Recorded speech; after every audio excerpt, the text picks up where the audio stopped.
¿Qué tal? Muy buenos días a todos. Esperemos que estén muy bien. Nosotros estamos contentos de regresar con los webinars, de poder compartirles experiencias y conocimientos. Hoy les vamos a platicar del carbón, en qué puede fallar un equipo de carbón activado granular. Vamos a hablar de temas como la anatomía del carbón activado, el imán invisible que tiene, que lo hace trabajar, la importancia del origen del carbón, saber de qué carbón tenemos que utilizar según nuestro proceso y de los problemas que puede haber, petrificación de camas y algunos otros. La charla la presentará el ingeniero Germán, que muchos aquí presentes ya lo conocen, y repetiremos nuestro formato como el año pasado. Algunas personas que nos siguieron es más o menos 30 minutos, 40 de charla. Después pasamos a una sección de preguntas. Les recuerdo que pueden poner las preguntas durante la charla. Mientras el ingeniero Germán está dándonos su charla, pueden ustedes, para que no se les vaya la pregunta, y ponerla en el chat. Nosotros la clasificamos y la leemos al final. Igual los que estén inscritos, que tengamos su correo, les enviamos ahí las preguntas y la presentación. Sin más, pues comenzamos. Bienvenidos. Adelante, Germán. Muchas gracias, Mauricio. Muy buenos días a todos. Sobra mencionar que me siento muy emocionado de estar frente a ustedes cuando veo sus nombres de los que ya están registrados. Ahí está mi maestro Manuel Román García, de quien aprendí en los primeros años, y otros colegas y conocidos. Me da muchísimo gusto. Estamos convencidos en Carbotecnia de que compartir nos enriquece. Fíjense, no se trata de dar, es compartir. Cuando compartes, los demás te comparten a ti. Algunos colegas también del ramo del tratamiento de agua me comentan que entran a estos webinars, probablemente no en vivo, pero después los revisan y a veces los utilizan también para formar a su personal. Y quiero decirles que nos enriquece también, porque recibimos muchos de ellos, incluso alertas cuando mencionamos algún concepto que es impreciso o que es erróneo. El hecho de que los demás nos lo hagan saber nos enriquece enormemente. Si ustedes se fijan, el conocimiento lo genera el ser humano en lo general. Y compartir es muy importante para que ese conocimiento nos lleve a ser una mejor sociedad en todos los sentidos. En este caso es en el ámbito de la tecnología y de la operación de empresas. Entonces, muchísimas gracias y vamos a iniciar. Este año estamos cumpliendo en Carbotecnia 30 años. Yo había iniciado 8 años antes en otra empresa que no prosperó. Fíjense, precisamente por lo que vamos a hablar en este webinar. Esa primera empresa que inicié con mi padre, no teníamos los conocimientos que hoy poseemos, y entonces se nos atoraba una cosa y se nos atoraba otra, que es justo lo que vamos a mencionar hoy. Y al no poderlo resolver para nuestros clientes, pues ahí venían los pedidos de carbón activado de regreso de grandes empresas. Entonces, de plano, prácticamente terminamos en quiebra, prácticamente. Digo, no fue así, logramos salvar, pero tuvimos que cerrar, y entonces hace 30 años abrió Carbotecnia.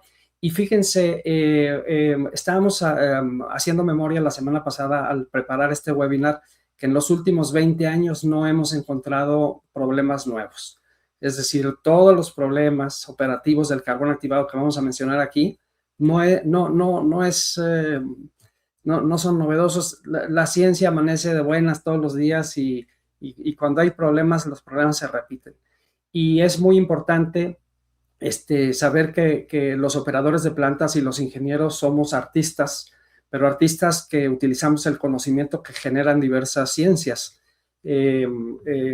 Hay científicos que estudian el carbón activado, el proceso físico-químico y la cinética con la que este trabajo es muy importante, pero quienes operamos las plantas estamos siendo influenciados por otras ciencias más, electroquímica, ¿sí? La corrosión que puede haber en un recipiente, microbiología, el crecimiento de bacterias en las camas de carbón activado, resistencia de materiales a la presión o al vacío, mecánica de fluidos, si hay canalización, química de soluciones, hidrodinámica, Entonces, pues somos artistas, a ustedes y nosotros nos corresponde y ser usuarios de todo este conocimiento. Y cuando resolvemos los problemas basados en ese conocimiento científico, de lo repetitivo, de lo que no es fortuito, entonces las soluciones son reales y a eso debemos ir todos nosotros y no solamente en el carbón activado, en cualquier otro proceso. Bueno, pues aquí estamos, vamos a hablar qué es lo que puede fallar con el carbón activado y empezaremos por los problemas que ocurren después de un tiempo. Ya llevo unos días, ya llevo unas semanas, ya llevo unos meses operando mi adsorbedor. Acuérdense que así le llamamos adsorbedor o purificador. No nos gusta llamarle filtro porque nosotros preferimos darle el nombre de filtro a la retención de partículas sólidas suspendidas en agua o en un gas, y le llamamos filtración a retener esas partículas. Por lo menos es la acepción que nosotros le damos. Entonces no le llamamos el filtro de carbón activado, le llamamos el adsorbedor, el declorador, el purificador de carbón activado. Entonces, bueno, ya lleva ciertos días, semanas, meses operando bien y hechos que pueden suceder. Bueno, el número uno, los que me han escuchado saben que es el que más menciono porque es el que más ocurre. El retrolavado no está logrando que la cama de carbón activado granular se expanda. Es decir, sí retrolavo, ¿sí? Mando agua en sentido ascendente, pero a una velocidad demasiado pequeña y el carbón no se expande. ¿Y qué sucede? La cama se acaba petrificando, luego se quiebra y una vez que se quiebra, el flujo ya no pasa por los granitos de carbón, pasa por los canales, el flujo se canaliza. ¿Y qué sucede? Pues que yo que no estoy viendo esto, porque yo estoy desde afuera, yo nada más veo ese recipiente, el absorbedor, pues de repente empiezo a detectar que ya no declora completamente, que ya no está disminuyendo la carga orgánica que debería disminuir. Eso es lo que yo observo. Y la solución, pues es retrolavar con el flujo suficiente para expandir la cama o retrolavar con asistencia de aire cuando no tengo flujo suficiente y también retrolavar con frecuencia suficiente. Mencionaba yo a Manuel Román, él nos enseñó, por ejemplo, en esa época a retrolavar con el registro superior abierto. Ahora que hay los recipientes de composito en donde no puedes ver lo que hay adentro, pues entonces retrolavamos y siempre tenemos en la salida una manera de tomar una muestra y retrolavamos con más y más velocidad hasta que empiezan a salir granitos de carbón. Ahí sabemos ya que se está expandiendo la cama. Las gráficas de expansión de cama que reportamos los fabricantes de carbón activado no son suficientes para tener la certeza de que estamos retrolavando y expandiendo cama, porque la temperatura del agua sí hace que por viscosidad la cama se expanda menos o se expanda más, además de que cada lote de carbón activado tiene ciertas diferencias respecto a un lote típico. Y luego, por otro lado, si el carbón está eliminando cloro, por ejemplo, entonces está reaccionando con el cloro, se está perdiendo masa y el carbón se está haciendo menos denso. La densidad del carbón está disminuyendo. Entonces, estos ajustes de velocidad de flujo, pues hay que hacerlos en países con cambios radicales de temperatura. Los que están a más latitudes tienen que hacer estos ajustes a lo mejor 4 veces al año. Nosotros quizás 2, ¿sí? En la época de, vamos a decir, hacia el verano y en la época de hacia el invierno. Hacer estos ajustes y estar seguros de que expandimos la cama. Causa 2 de problemas. La solución, es decir, la solución acuosa es el nombre más genérico de agua. El agua tiene una tendencia incrustante. Nosotros en todos los proyectos de tratamiento de agua siempre obtenemos un análisis físico-químico, dureza total, alcalinidad total, sólidos disueltos totales y pH, y con estas 4 variables determinamos el índice de saturación del Langelier, y cuando este índice tiene valores positivos muy altos, vamos a decir arriba de más 0.3, y mientras más alto sea, tenemos un agua incrustante. Y el agua incrustante pues va incrustando todo. Es lo que va dejando ese color blanco dentro de las tuberías, en los equipos por donde va pasando el agua. Y entonces va incrustando el carbón activado, que es muy poroso, es muy susceptible de la incrustación. Y cuando esto sucede, el tiempo de vida que yo había previsto para mi carbón activado, pues no alcanza. Antes de tiempo, prematuramente, de repente ya empieza a pasar cloro, empieza a pasar compuestos orgánicos. ¿Cómo lo resuelvo? Disminuyendo el índice de Langelier. ¿Cómo se hace esto? Acidificando el agua o suavizándola. Ahora, esto es costoso. y no siempre es posible, ¿sí? Pero es una manera. Es con esas dos formas, suavizar el agua o acidificarla, obviamente siempre con los cuidados pertinentes que se deben tener, pues entonces deja de ser incrustante. Muchas veces esto no vale la pena, o sea, sale más costoso esto que cambiar el carbón con más frecuencia. Entonces, cuando no resulta viable disminuir la tendencia incrustante del agua, pues simplemente saber que nuestro carbón activado va a tener menor tiempo de vida y pues que lo tendremos que cambiar con más frecuencia. Causa 3, contraflujo combinado con goteras. Tenemos goteras en nuestros sistemas, en nuestras tuberías, sobre todo en la tubería de descarga del agua tratada después del absorbedor. Tomas de muestra sin cola de cochino. Ahorita veremos qué son las colas de cochino y descargas cercanas. Y además un ambiente no muy controlado. Bueno, cuando esto pasa, por el hecho de haber contraflujo, por ejemplo, contraflujo es el agua viene de una cisterna y una bomba manda el agua a mi tren de tratamiento. Apago la bomba y falla la válvula check o no hay válvula check y entonces el agua se regresa a la parte más baja, a la cisterna. Y cuando el agua se regresa, pues entonces se hace un vacío y si tengo goteras, ¿sí? O si tengo descargas cercanas, pues por ahí entra todo lo que hay en la atmósfera al interior del absorbedor de carbón activado, entran bacterias y una vez que entran bacterias y llegan al carbón activado, encuentran por un lado materia orgánica de la que se alimentan y por otro, cuando volvemos a arrancar el sistema, aunque el agua venga con cloro, el cloro va a desaparecer en la parte alta de la cama y queda desprotegida y las bacterias empiezan a crecer en la cama de carbón activado. Y entonces, ¿qué observo? Después de cierto tiempo, si tomo una muestra de agua a la salida de mi absorbedor, voy a encontrar presencia de bacterias. ¿Sí? Y entonces yo digo, ¿cómo es posible si el agua entra clorada y cómo es posible que salga ya sin cloro pero con bacterias? Bueno, es por lo que acabo de explicar.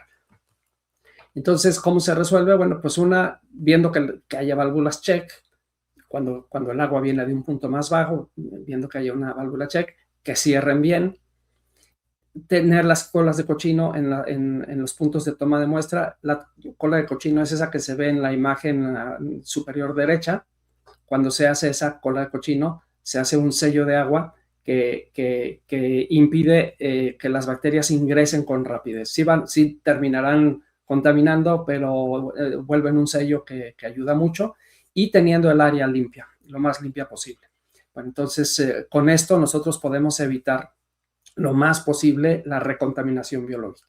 Ahora, es imposible evitarla al 100%. Simplemente con todas estas medidas evitamos que la recontaminación sea demasiado frecuente. Entonces, la otra es desinfectar con vapor de agua. También mi maestro Manuel Román me enseñó a hacerlo de una manera muy, muy correcta, pero en empresas que no tienen caldera o cuando utilizo recipientes plásticos, bueno, en ellos no puedo aplicar vapor de agua porque la temperatura es sumamente alta, entonces con dióxido de cloro. La gran solución es el único oxidante inorgánico que desinfecta bien las camas de carbón activado porque no se descompone al contacto con el carbón activado.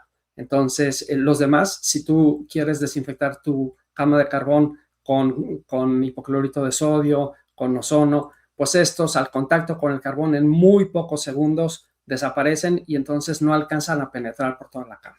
Entonces, bueno, aprovechando, ahorita que estamos en la plática, recuerden que cualquier tema que les interesara profundizar, háganoslo saber para otros webinars, pero también si alguien dice, oye, por favor, compártanme el método para desinfectar con vapor de agua o con dióxido de cloro o de cualquier otro tema de los que veamos en este webinar, ustedes solicítenlo y nosotros encantados de compartírselos con muchísimo gusto y si vemos que son muchas las preguntas, pues hacemos algún webinar específico para hablar sobre esto.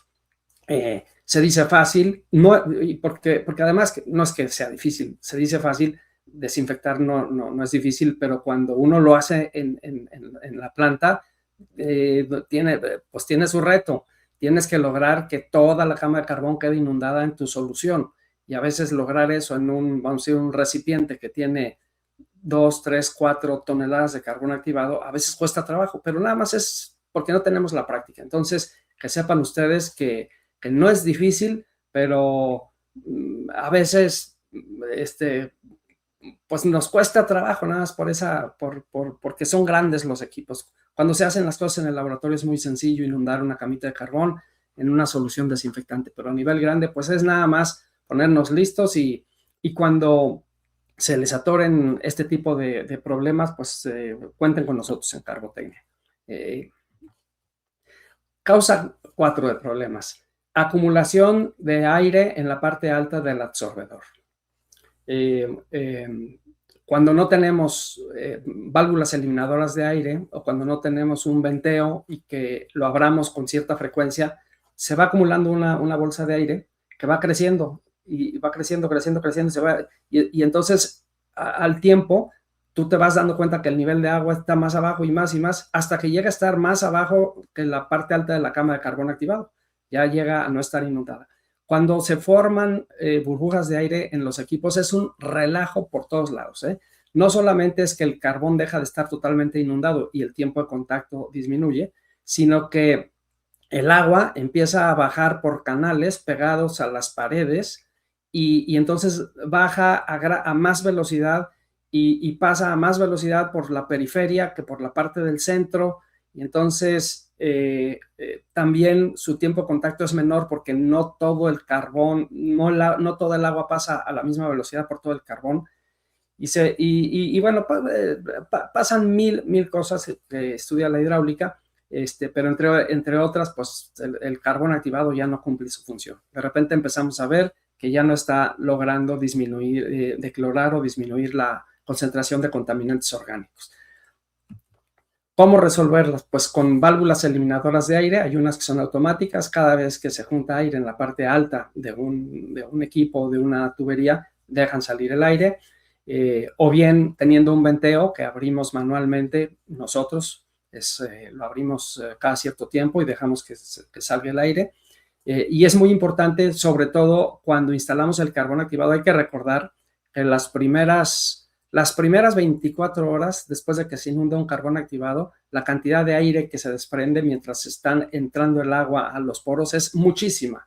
Las segundas 24 horas, es decir, hasta las 48, todavía sale mucho aire, y hasta las 72 horas. Durante 72 horas se está despidiendo aire. Entonces, en especial el arranque, es importante inundarlo bien el carbón, lograr esa eliminación de aire. Hay manera de acelerar esta inundación con agua caliente, por ejemplo. Si ustedes inundan el carbón activado con agua a 40 grados centígrados, lo que en agua a temperatura ambiente tomó que las burbujas se desprendieran 72 horas, a 35 grados centígrados, 40 grados centígrados, probablemente se tome 20 minutos. Entonces, bueno, hay tips. A veces nos pasa que el usuario necesita arrancar rápidamente su sistema y bueno, sí lo hacemos. O a veces con cambios de dirección en el flujo, ascendente, descendente, pues hemos ido desarrollando la manera y muchos de ustedes quizá ya lo han hecho. Uno va desarrollando la manera de acelerar estos procesos. Bueno, causa 5 de problemas. Esta es, también la menciono mucho. Haber colocado toberas microrranuradas en el distribuidor superior. Bueno, no se deben colocar toberas en la parte superior. Se pueden colocar tuberías, pero con salidas amplias para que se distribuya el flujo. En recipientes de menos de 1,5 metros de diámetro ni siquiera se necesitan esos brazos. Basta con una sola tubería en la parte media. En recipientes con más de 1,5 metros de diámetro está bien poner algunas tuberías, una cruceta, tuberías que distribuyen un poco el flujo, pero no toberas microrranuradas, porque primero, cuando retrolavas tu cama de carbón activado, los finos de carbón que se generan por erosión, esas partículas finas, pues ya no los dejas salir. Tú retrolavas, aunque expandas la cama, pues se quedan atorados en las microranuras. Acuérdense que las ranuras de las toberas miden 0.2 milímetros, ¿sí? O sea, 1/5 parte de 1 milímetro. Entonces no salen esas partículas. Y por otro lado, muchas veces hay sólidos suspendidos que quedan retenidos en la cama de carbón que entraron al recipiente, pero luego al quedar pegados empiezan a hacer como una masa más grande y al rato ya tienes un lodo en el interior que no sale por esas toberas. Entonces, no poner nunca toberas superiores ni canastillas superiores. Simplemente tener el control de velocidad de flujo para que no se vaya a tu medio granular.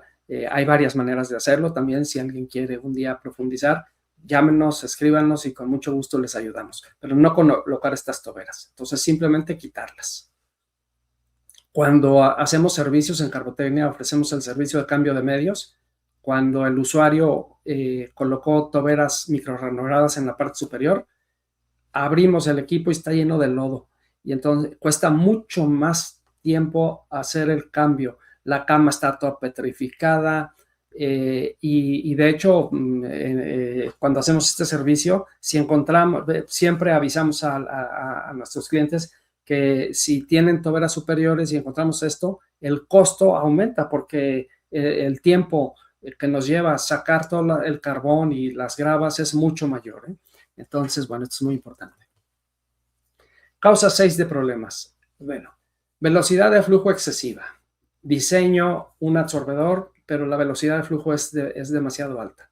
O bien carbón activado granular con insuficiente resistencia mecánica. Coloqué un carbón, me convenía un carbón, vamos a decir, mineral bituminoso o de madera granular o lignítico. ¿Por qué? Porque era el más adecuado para las moléculas que yo quería retener, pero son carbones de menos resistencia mecánica. Entonces, con más facilidad se erosiona. O bien, tengo un declorador y, por lo tanto, como he mencionado, el carbón activado no absorbe cloro, reacciona con el cloro y el carbón va desapareciendo, ¿sí? Se convierte en CO y en HCl junto con el cloro libre. Entonces, el carbón se va haciendo menos denso, menos resistencia mecánicamente y se empieza a romper, ¿sí? Entonces, por alguna de estas razones, el carbón se rompe. ¿Y cómo me doy cuenta? Porque en los pulidores o en los filtros de cartucho posteriores al absorbedor de carbón activado empiezo a notar partículas pequeñitas o un ennegrecimiento de esto. Pues es que se está rompiendo el carbón. ¿Cómo resolverlo? Pues disminuir la velocidad de flujo. ¿Cómo se disminuye? Pues en lugar de un solo recipiente, poner 2 recipientes en paralelo. De hecho, aprovecho aquí para mencionar que cuando vamos a diseñar un tren que utiliza carbón activado, lo típico es que empezamos calculando el volumen de la cama de carbón. Con el tiempo de contacto en cama vacía recomendada y el flujo, multiplicando esos dos, flujo por tiempo de contacto recomendado, me da un volumen de cama. Y a veces no nos damos cuenta, los ingenieros o los diseñadores, y elegimos un recipiente, es decir, por cierto, yo le llamo recipiente cuando va a presión, tanque cuando no va a presión. Entonces les llamamos recipiente en Carbotecnia. Elegimos el recipiente en el que cabe ese volumen de cama. Pero a lo mejor la velocidad va demasiado rápida o demasiado lenta y las dos son malas. Entonces yo puedo jugar poniendo 2 recipientes en serie más chicos, entonces tengo el mismo volumen de cama. Imagínense que necesitan ustedes 50 pies cúbicos de carbón activado. Y en lugar de un solo recipiente al que le quepan los 50 pies cúbicos, colocan 2 recipientes, un primer recipiente al que le caben 25 y un segundo recipiente al que le caben otros 25. Entonces, ¿qué logran? Con el mismo tiempo de contacto, una mayor velocidad, porque el agua o la solución acuosa pasa primero por uno y luego por el otro. Entonces, es en serie. Si por el contrario, el problema que yo tengo es que elegí ese tiempo de contacto y ese flujo me llevaron a 50 pies cúbicos, pero tengo una velocidad demasiado alta y la quiero disminuir. Bueno, entonces ahora voy a usar los 2 recipientes, cada uno de 25 pies cúbicos conectados en paralelo. Entonces voy a usar más recipientes en paralelo para bajar la velocidad. Yo como diseñador puedo jugar para con un mismo tiempo de contacto tener menos o más velocidad. Bueno, entonces este fue un paréntesis. Entonces aquí es buscar tener menos velocidad, cambiar el carbón activado por uno de mayor resistencia mecánica, cuando ese otro carbón puede ser adecuado para retener las moléculas que quiero retener, o cambiar el carbón activado con mayor frecuencia cuando tiene la función de reaccionar con un oxidante. Si el carbón está declorando y ha perdido dureza, pues decir, ya, a lo mejor el carbón todavía absorbe, pero ya no tiene resistencia mecánica y me va a estar dando problemas. Ni modo, cambiarlo. Causa 7 problemas. Deterioro de una tobera inferior. Pasa que a veces se rompe la tobera, se deteriora y se empieza a perder el carbón. ¿Cómo me doy cuenta? Porque cuando saco los cartuchos, los filtros de cartucho posteriores al carbón, pues están llenos de gránulos de carbón. Bueno, se rompió una tobera, pues ahí simplemente, pues ni modo, sacar las camas, el carbón está en buen estado, sacar la cama de carbón, las gravas, si se usaran gravas, no siempre se necesitan, cambiar la tobera que se haya deteriorado y volver a llenar mi equipo. Causa 8, cuando uno no lo ha visto en campo, cree uno que es un poco ciencia ficción y es, fíjense, contraflujo por falta o falla de una válvula check en la línea de alimentación que viene de un nivel inferior. ¿Se acuerdan lo que vimos con las bacterias? Que decíamos, falla la válvula check o no hay válvula check y el agua viene de una cisterna. Cuando para la bomba, entonces el agua se regresa hacia la cisterna o peor aún al pozo.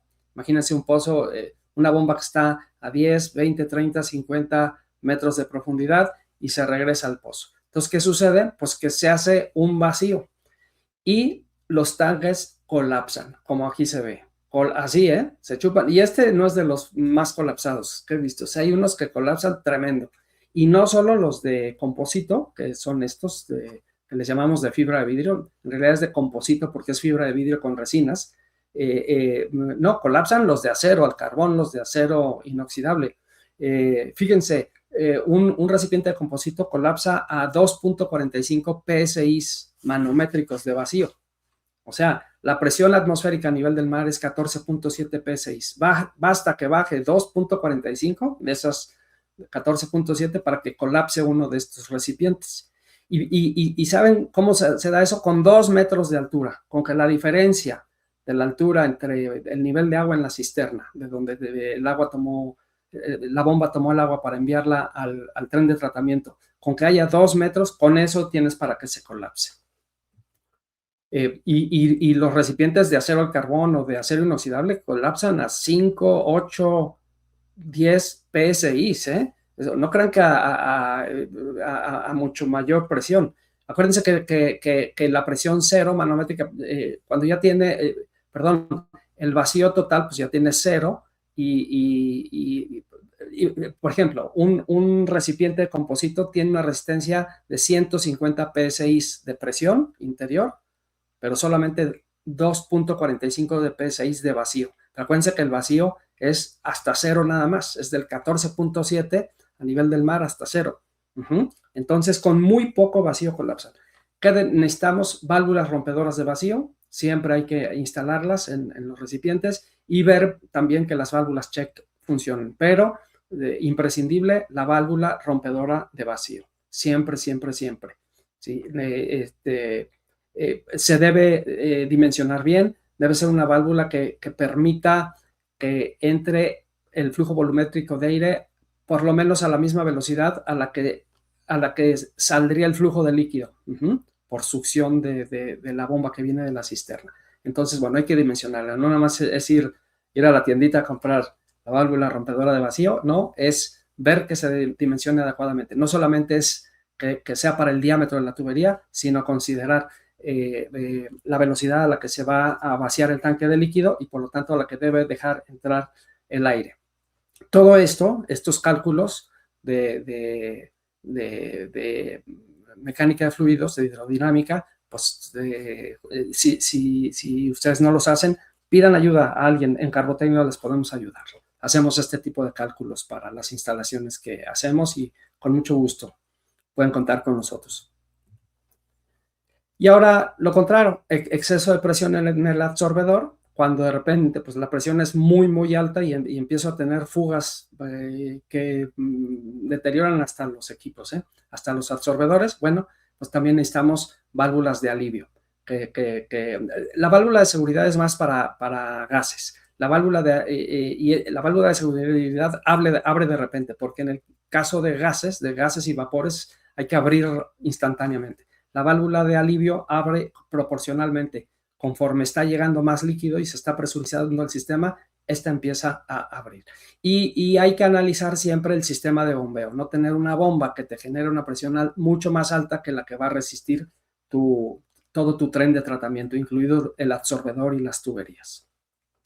Por cierto, también mencionar que cuando instalen recipientes de composito es importante considerar las conexiones flexibles, ¿sí? Los tanques de composito no tienen mucha resistencia. Cuando hay un movimiento de las tuberías, puede romper al recipiente. Causa 10 de problemas: elevación súbita de la presión, golpe de ariete, debido a una tubería larga en la alimentación. Miren, el golpe de ariete es ese que ocurre cuando cierras una válvula y las tuberías vibran, porque es como detener un tren de repente. Imagínense que tienes un tren y lo detienes en una pared de repente. Se forma una onda, en el líquido que choca con esa pared, que en este caso de la tubería sería la válvula, y se regresa por toda la tubería y va para atrás. Es una onda que viaja a la velocidad de la luz y que provoca una fuerza mucho más grande de la que habíamos previsto. Entonces, el golpe de ariete debemos resolverlo. Cuando cierren una válvula y que vibren las tuberías, no es nada más, pues vibra cuando le cierro. No, hay que resolverlo. Y miren, la fotografía de arriba, esa pequeñita, es una cámara de aire, ¿sí? Que toma que amortigua ese golpe. O hay tanques de oscilación, no aquí, en sistemas muy grandes, son unos tanques grandototes, en donde si de repente hay ese golpe de ariete, entonces el nivel del agua sube. Hay abiertos y hay cerrados. Cuando son cerrados es como poner un hidroneumático en las tuberías, o colocar válvulas de cierre gradual. Si tú cierras la válvula, por cierto, el golpe de ariete es más fuerte mientras más larga es la tubería por la que viene el agua, ¿eh? Desde el punto de bombeo, donde se está bombeando el agua, hasta el punto donde cierro la válvula. Cuando son cortitas no pasa el golpe de ariete. El golpe de ariete es cuando la tubería es demasiado larga, porque es como detener un tren muy largo. Y toda la inercia del tren hay que detenerla. Entonces es para tuberías largas, previas a la válvula que voy a cerrar. Si cierro la válvula despacio, entonces gradualmente no ocurre el golpe de ariete. Hay válvulas automáticas de cierre gradual, o también colocar variadores de frecuencia en la bomba, que la bomba, lo que hago es que disminuyo la velocidad de la bomba cuando voy a parar el flujo, y bueno, revisar el diseño hidráulico de la línea, pero evitar los golpes de ariete, porque acaban dañando equipos y conexiones. Cuando muestro esta foto me estoy acordando de casos reales que he tenido en mi vida, no uno, varios, en donde he visto rompimiento de conexiones de recipientes, y no todos de composito, también en acero. Causa 11 de problemas: deterioro del recubrimiento epóxico interno de absorbedores construidos en acero al carbón. Bueno, miren, en ingeniería sabemos que un agua con tendencia incrustante tiene esa propiedad, tiende a incrustar, pero no a corroer. Y entonces cuando un agua con tendencia incrustante entra en contacto con acero, no lo corroe, ¿sí? Porque el agua no tiene esa tendencia corrosiva, tiene una tendencia incrustante. Pero cuando ustedes colocan carbón activado en un recipiente de acero al carbón y por donde circula agua, resulta que se forma un par galvánico, en donde el acero al carbón funciona como el ánodo, el carbón como cátodo, y empieza a haber una reacción química súper severa. Entonces, los recipientes de acero al carbón se deben recubrir internamente con un recubrimiento epóxico, que se debe aplicar con técnicas muy bien hechas: sandblasteo del recipiente, aplicación del recubrimiento, para evitar absolutamente el contacto del carbón con el acero al carbón. Y cada cierto tiempo se tiene que revisar, porque este recubrimiento tiene un cierto tiempo de vida, se va perdiendo. Si se empieza a perder el recubrimiento interno, en esos puntos donde el carbón empieza a entrar en contacto con el acero, pues el acero se pica y el deterioro es muy, muy, muy severo, ¿eh? Entonces, recuerden, el acero al carbón se pica muy fácilmente y la corrosión es muy grande. Entonces, pues aquí una solución es usar acero inoxidable o usar un recipiente de composito. Los recipientes de composito se han puesto de moda porque son más baratos, mucho menos pesados, absolutamente resistentes a la corrosión. Entonces, bueno, pues se han puesto de moda por ello. No existían a finales del siglo pasado. Causa 12 de problemas.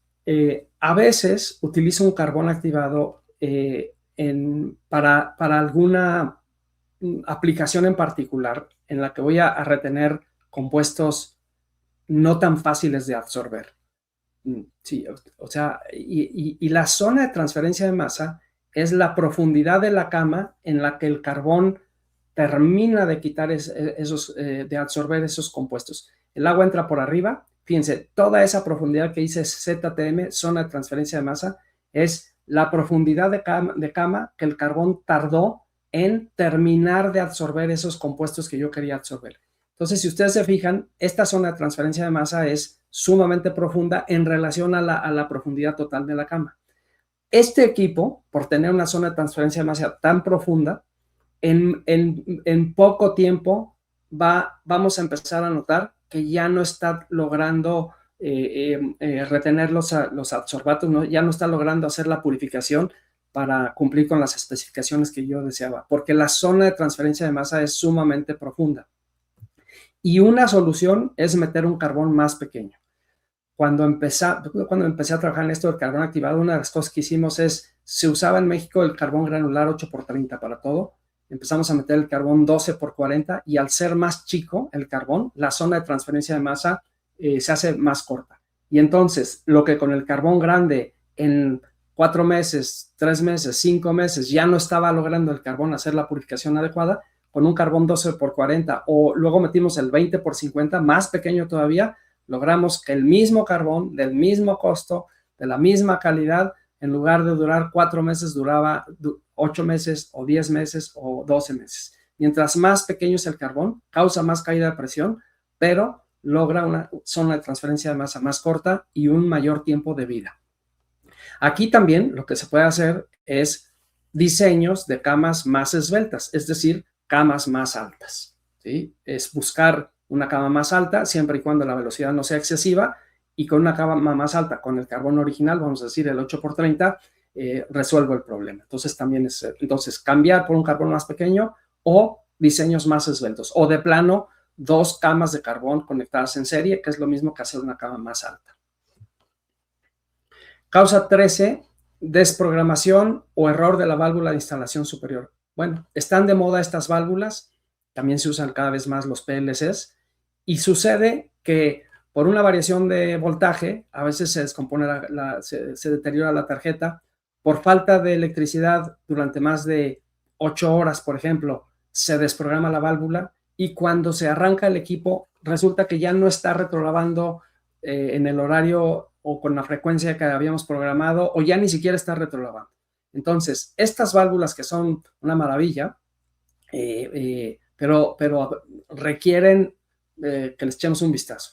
Y entonces hay que, cada vez que se va la luz, regresar y ver, perdón, si se fue la luz por más de 8 horas, ver que se reprograme. Si hubo un deterioro de la tarjeta, entra en error, o sea, entra en mensaje de error y a veces hay que cambiar la tarjeta. Hay que instalar supresores de picos, reguladores de voltaje para cuidar estas tarjetas. Entonces, bueno, a veces, entonces, no pocas, nos hemos encontrado con que el problema no fue el carbón, no fue el absorbedor, no fue mecánico, no fue electroquímico, no fue bacteriológico, pues era simplemente la válvula. Y ahora pasemos rápidamente a problemas esta me voy ya más rápido en esta sección, problemas que ocurren desde el arranque. Ahí vámonos rapidito.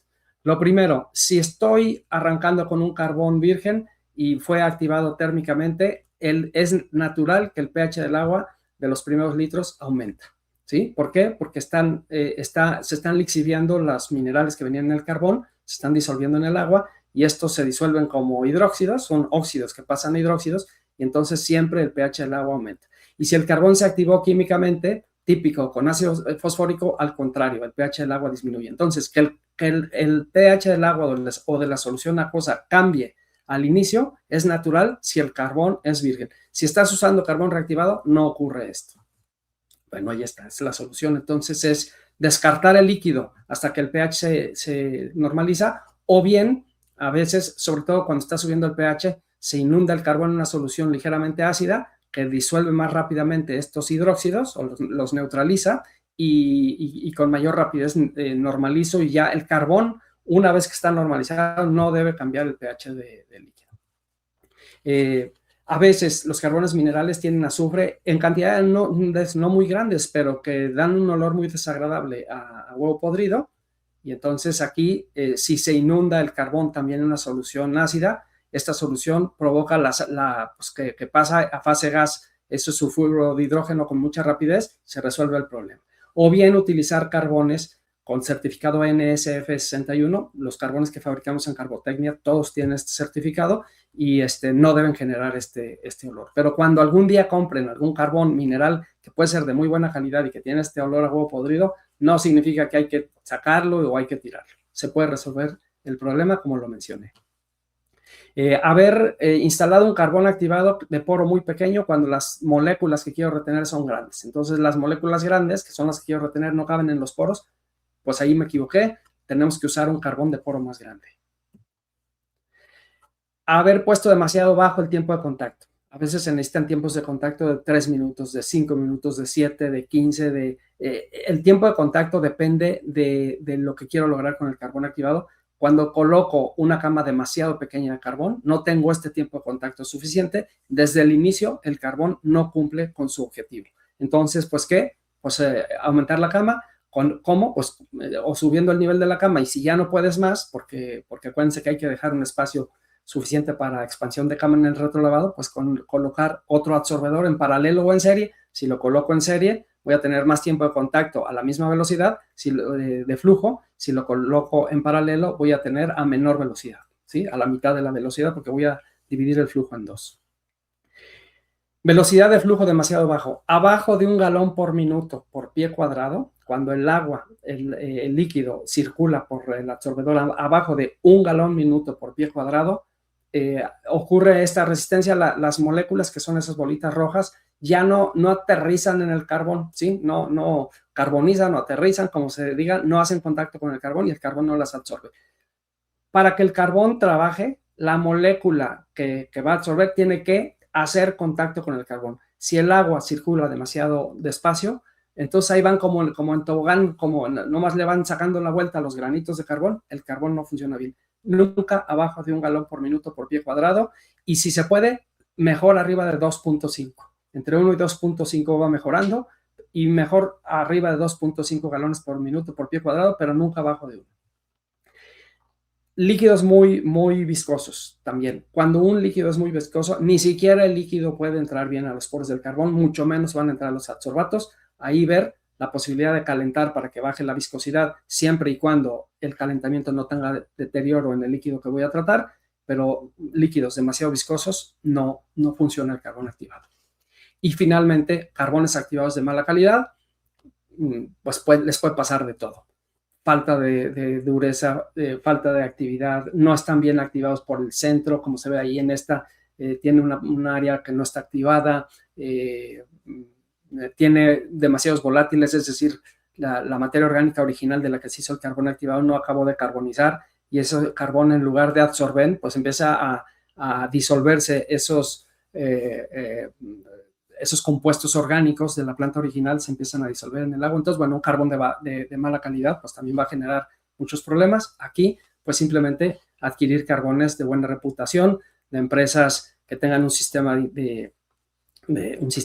de aseguramiento de calidad, que entreguen el certificado de calidad o que tengan los certificados como NSF. Pues básicamente esto es. Bien, pasamos a las preguntas en el tiempo que nos queda. Por aquí, Gustavo Alvarado nos dice: buen día. ¿Es recomendable una desinfección al momento de retrolavado con cloro al 5% en relación peso-volumen? Mira, lo del porcentaje, Gustavo, no lo entiendo exactamente, pero mira, me voy a saltar eso. Retrolavar con agua clorada lo hace casi todo el mundo porque el agua la tienen clorada en su cisterna. Eso está bien, eso ayuda un poquito, pero la realidad es que ese cloro libre, Gustavo, por más por más concentración que tenga, reacciona en los primeros centímetros de la cama al principio y no logra penetrar totalmente. Entonces, está bien porque te ayuda un poquito, pero la realidad, Gustavo, es que estar siempre haciendo un análisis bacteriológico del agua a la salida del recipiente de carbón activado, y cuando ya no pasa a ese bacteriológico, cuando ya no cumple con la norma de potabilidad o dependiendo tu producto, entonces es mejor hacer una desinfección con dióxido de cloro. No tiene comparación, ¿eh?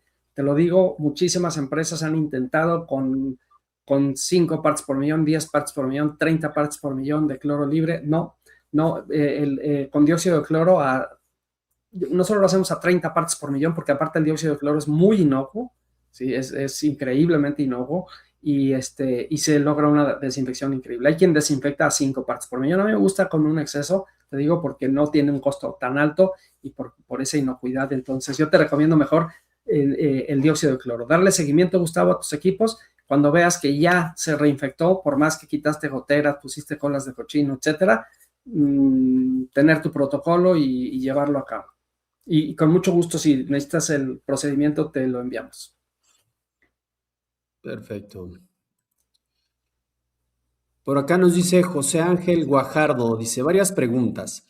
¿Cada cuándo se recomienda desinfectar? La velocidad de flujo para el retrolavado entendí que se hace hasta que empiecen a salir un poco de carbón en el retrolavado. ¿Es así?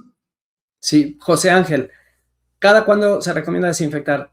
Estar tomando muestras a la salida del agua, a la salida de tu absorbedor, y cuando vuelves a tener un conteo bacteriano que ya no pasa la norma, vamos a decir agua potable, cuando ya la presencia de bacterias no cumple con la norma 127 en cuanto o hay quien usa criterios más estrictos, mesófilas aerobias, que no incluyen la norma 127, en ese momento volver a desinfectar. Algo que no mencioné en la plática: cuando no desinfectan, a veces tienen después una lámpara de ultravioleta, y entonces pues las bacterias pues ahí dejan de tener actividad. Ya luego tienes cadáveres de bacterias y que a lo mejor no te van a afectar biológicamente, pero el agua empieza a oler a drenaje.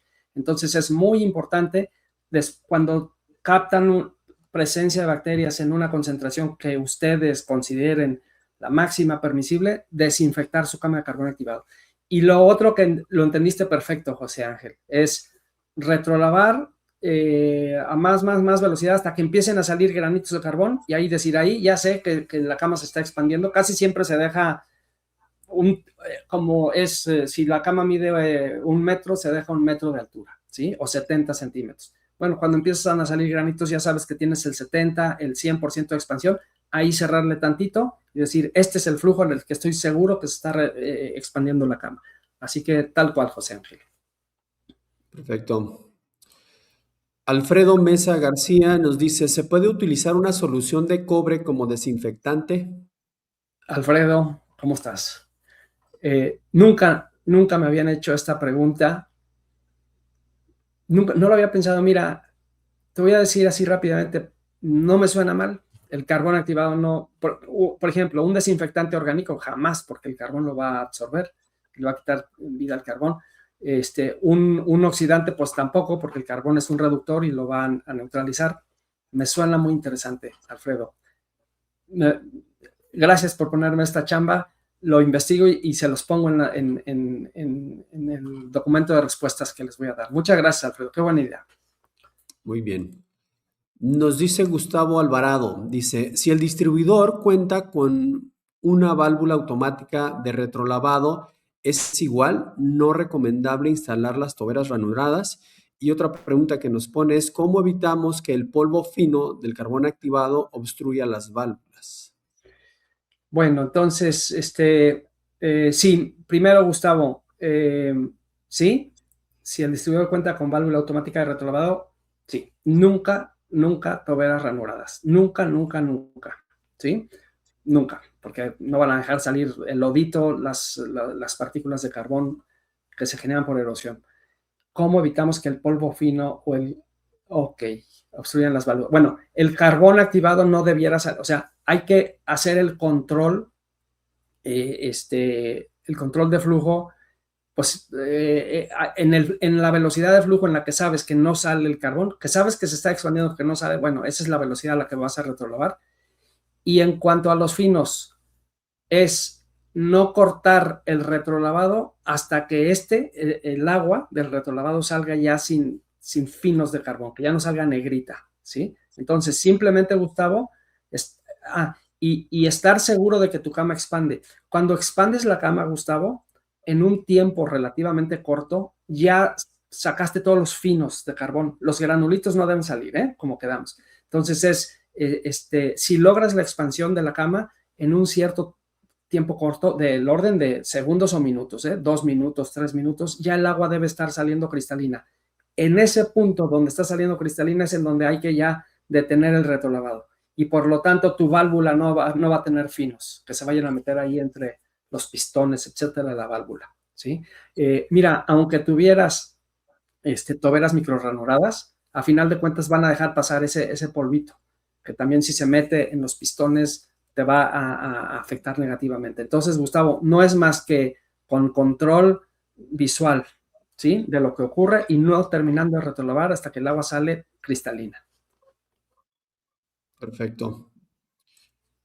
Nos dice aquí Vilma Paola, dice, buen día, ¿me pueden compartir el procedimiento para desinfección con vapor o dióxido de cloro?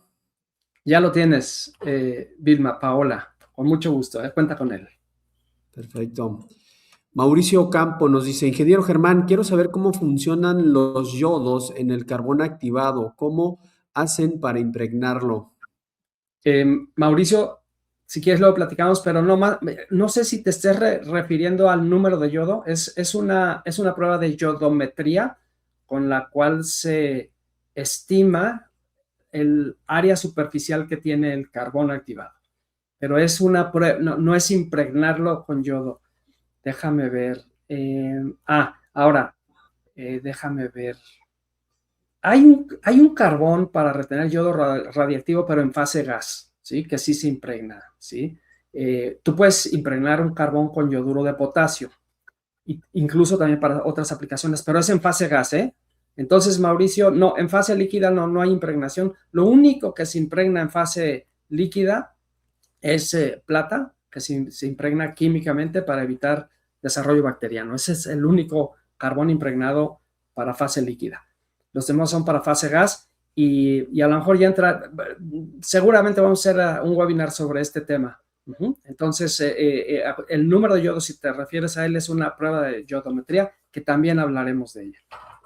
Muy bien. Nos dice Oscar René Salcido, dice, en mi lugar de trabajo tenemos agua directa de un pozo, solo tenemos filtrado de sedimentos. El agua contiene 50% más dureza. ¿Tu sistema de filtrado nos podría ayudar?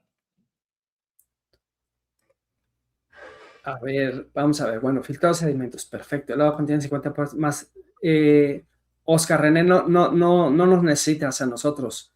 Tú lo puedes resolver viendo la química del agua.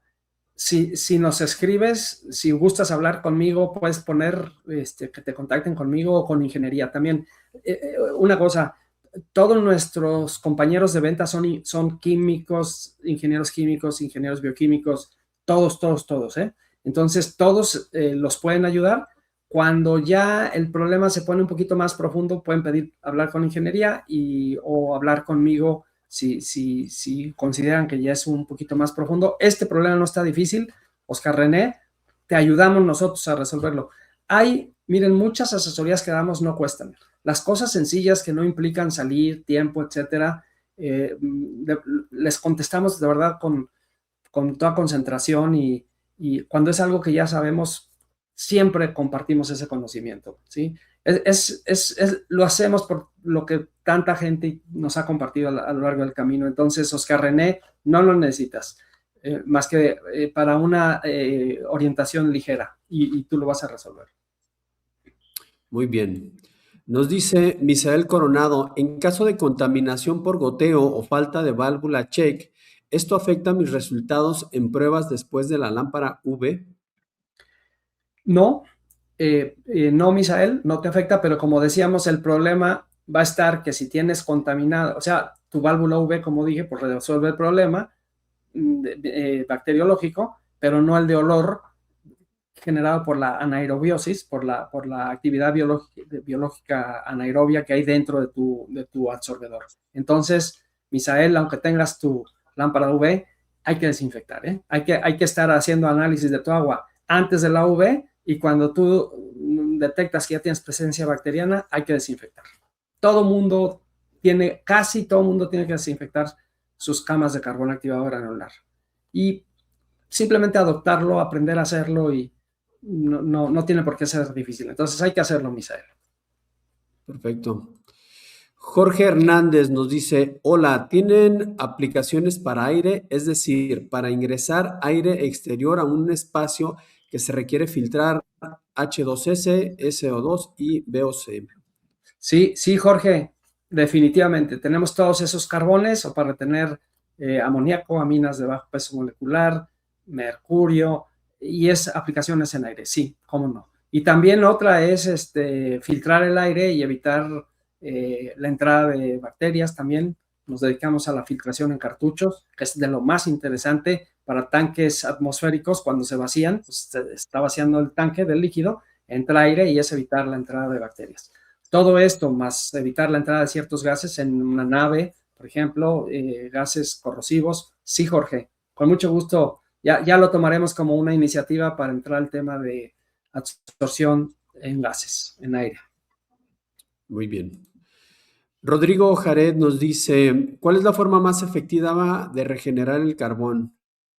Muy buena pregunta, Rodrigo. Mira, Rodrigo, cuando un carbón retuvo solamente compuestos muy volátiles, desde in situ, con vapor de agua, llegando a 10 grados centígrados, 15 abajo de la temperatura de ebullición de los componentes, dejas el carbón en muy buen estado. Pero lo típico, sobre todo en agua, es que estás captando muchas moléculas que no son volátiles. Entonces, la mejor manera, volverlo a meter en un horno, en el mismo horno de activación, Rodrigo, ahí se regenera.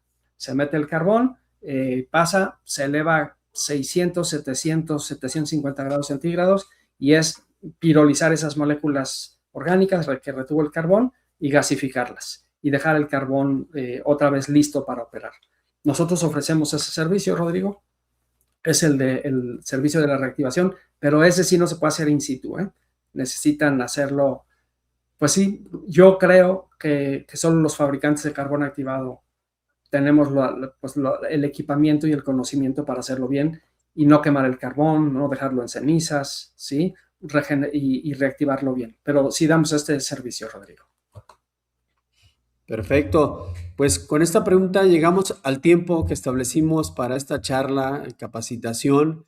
Esperamos que sea de su entera satisfacción y que les ayude mucho el conocimiento que compartimos. ¿Algo más que desees agregar, Germán? Agradecerles de todo corazón por su presencia y bueno, anunciarles que el plan que tenemos es volver a los webinars quincenales, ¿verdad? Los días martes a las 10 de la mañana. Será un gusto y de verdad gracias por su tiempo, ¿eh? Muy agradecidos. Perfecto.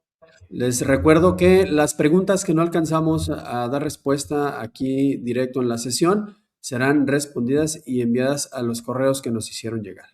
Esta presentación y la charla queda en YouTube. Pueden visitar nuestro canal. Además, ver las capacitaciones que se impartieron el año pasado. Si tienen dudas de algún tema en específico, ahí hay mucho material de consulta.